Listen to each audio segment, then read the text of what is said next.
Kantara chapter 1 trailer release ಆಗಿದೆ. 2 ನಿಮಿಷ 56 second ಇರುವಂತ ಟ್ರೇಲರ್ ಅನ್ನ ಲಾಂಚ್ ಮಾಡಲಾಗಿದೆ. ಅಕ್ಟೋಬರ್ 2ನೇ ತಾರೀಕು ವಿಶ್ವದಾದ್ಯಂತ ಸಿನಿಮಾ ರಿಲೀಸ್ ಆಗುತ್ತೆ.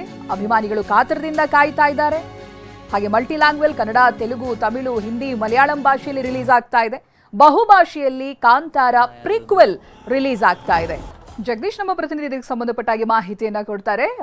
ಮಾಲ್ತೇಶ್ ಜಗೀನ್, ಇದೀಗ 2 ನಿಮಿಷದ 56 ಸೆಕೆಂಡ್ನ ಈ ಟ್ರೇಲರ್ ಏನಿದೆ ಇದನ್ನೇ ನೋಡೋದಕ್ಕೆ ಅಭಿಮಾನಿಗಳು ಕಾದಿದ್ದು ಸುಮಾರು 3 ವರ್ಷಗಳವರೆಗೆ. ಆ 3 ವರ್ಷ ಯಾಕೆ ತಗೊಳ್ತು ಅನ್ನೋದು ಈ ಟ್ರೇಲರ್ ಅನ್ನ ನೋಡಿದಾಗಲೇ ನಮಗೆ ಗೊತ್ತಾಗುತ್ತೆ. ಹಾಗೆ ನೋಡೋದಕ್ಕೆ ಹೋದ್ರೆ ಈ ಮೊದಲ ಭಾಗದಲ್ಲಿ ನಾವು ನೋಡಿದಂತ ಪ್ರಮೋಷನ್ ಆಕ್ಟಿವಿಟೀಸ್ ಈ ಬಾರಿ ಇರಲಿಲ್ಲ. ಬಹುಶಃ ಕಾಂತಾರಗಿರುವಂತ ಹೆಸರೇ ಸಾಕು ಅಂತ ಡಿಸೈಡ್ ಮಾಡಿದಾಗಿದೆ. ಜೊತೆಗೆ ಮಲ್ಟಿ ಲ್ಯಾಂಗ್ವೇಜ್ ಸಿನಿಮಾ ಇದು. ಜಗದೀಶ್,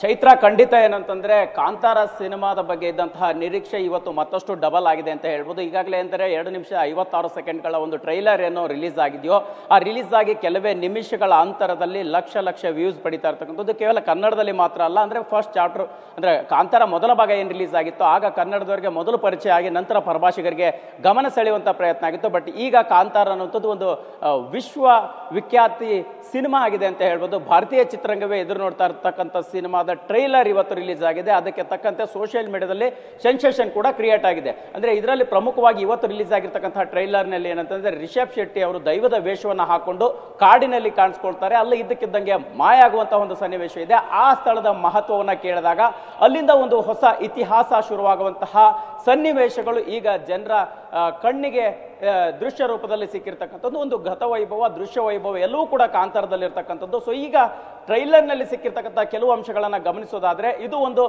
ರಕ್ತ ಸಿಕ್ತವಾಗಿರ್ತಕ್ಕಂತಹ ಕತೆ ಕೂಡ ಇದೆ, ಜೊತೆಗೆ ರಾಜಮನೆತನದ ಕತೆ ಕೂಡ ಇದೆ ಅನ್ನುವಂತಹ ಸಣ್ಣ ಕ್ಲೂ ಕೂಡ ಸಿಕ್ಕಿದೆ. ಸೊ ಹೀಗಾಗಿ ಏನಂತಂದ್ರೆ ಒಟ್ಟಾರೆಯಾಗಿ ಏನಂದ್ರೆ ಕಾಂತಾರ ಒಂದು ಬಹುನಿರೀಕ್ಷಿತ ಸಿನಿಮಾ ಆಗಿತ್ತು. ಭಾರತೀಯ ಚಿತ್ರೋದ್ಯಮದ ಸ್ಟಾರ್ಗಳು ಅಂದ್ರೆ ಸೂಪರ್ ಸ್ಟಾರ್ಗಳು, ತೆಲುಗಿನಲ್ಲಿ ಪ್ರಭಾಸ್ ಅವರಾಗಿರ್ಬೋದು, ಋತಿಕ್ ರೋಷನ್ ಹಿಂದಿಯಲ್ಲಿ ಆಗಿರ್ಬೋದು, ಸೊ ಈಗ ಮಲಯಾಳಂನಲ್ಲಿ ಪೃಥ್ವಿರಾಜ್ ಸುಕುಮಾರನ್ ಆಗಿರ್ಬೋದು, ಅವರುಗಳು ಕೂಡ ಈಗ ಬೇರೆ ಬೇರೆ ಭಾಷೆಯ ಟ್ರೈಲರ್ಗಳನ್ನ ರಿಲೀಸ್ ಮಾಡಿರ್ತಕ್ಕಂಥದ್ರ ಬೆನ್ನಲ್ಲೇ ಎಲ್ಲಾ ಭಾಷಿಗರನ್ನ ಕಾಂತಾರ ಸಿನಿಮಾ ಸೆಳಿತಾ ಇರತಕ್ಕಂಥದ್ದು ಕಾಣಿಸ್ತಾ ಇದೆ. ಅದರಲ್ಲೂ ಪ್ರಮುಖವಾಗಿ ರಿಷಬ್ ಶೆಟ್ಟಿ ಅವರು 3 ವರ್ಷ ಯಾಕೆ ತಗೊಂಡ್ರು ಅನ್ನುವಂತಹ ಮಾತು ಹೇಳಿದಾಗ ಸಹಜವಾಗಿ ಅದಕ್ಕೆ ತಕ್ಕದಾಗಿರ್ತಕ್ಕಂತಹ ಕೆಲಸ ಈಗ ಸ್ಕ್ರೀನ್ ಅಲ್ಲಿ ಕಾಣುತ್ತೆ ಅಂತ ನಿರೀಕ್ಷೆ ಕೂಡ ಹುಟ್ಟಾಕಿದೆ ಅಂತ ಹೇಳ್ಬೋದು. ಯಾಕಂತಂದ್ರೆ ಬೇರೆ ಬೇರೆ ಭಾಷೆಯ ಟೆಕ್ನಿಷಿಯನ್ಸ್ ಆಗಿರ್ಬೋದು, ಮತ್ತೆ ಒಂದಿಷ್ಟು ಸಿನಿಮಾ ಮಂದಿ ಆಗಿರ್ಬೋದು, ಯಾವುದರಲ್ಲೂ ಕೂಡ ಕನ್ನಡಿಗರು ಕಡಿಮೆ ಇಲ್ಲ ಅನ್ನೋದನ್ನ ಪ್ರೂವ್ ಮಾಡ್ಲಿಕ್ಕೋಸ್ಕರ ಅಷ್ಟು ಸಮಯ ಬೇಕಾಗಿತ್ತು ಅನ್ನೋದು ಈಗ ಟ್ರೈಲರ್ ನೋಡಿದಾಗ ಪ್ರೂವ್ ಆಗಿದೆ ಅಂತಾನೆ ಹೇಳ್ಬೋದು. ಇನ್ನು ಸಿನಿಮಾ ಅಕ್ಟೋಬರ್ 2ರಂದು ವಿಶ್ವದಾದ್ಯಂತ ರಿಲೀಸ್ ಆಗ್ತಾ ಇದೆ. ಯಾವ ರೀತಿಯ ಕುತೂಹಲ ಹುಟ್ಟಿಸಿದ್ಯೋ ಅದೇ ರೀತಿ ಒಂದು ಸಖತ್ ರೆಸ್ಪಾನ್ಸ್ ಕೂಡ ಸಿಗುವಂತಹ ನಿರೀಕ್ಷೆಗಳನ್ನ ಚಿತ್ರತಂಡ ಇಟ್ಕೊಂಡಿರ್ತಕ್ಕಂಥದ್ದು. ಹಾಗಾಗಿ ಯಾವ ರೀತಿ ಈ ಬಾರಿ ಬಾಕ್ಸ್ ಆಫೀಸ್ ನಲ್ಲಿ ಕಾಂತಾರ ಚಾಪ್ಟರ್ 1 ಧೂಳೆಬ್ಸುತ್ತೆ ಅನ್ನುವಂಥದ್ದನ್ನ ಕಾದ್ ನೋಡ್ಬೇಕಾಗಿದೆ.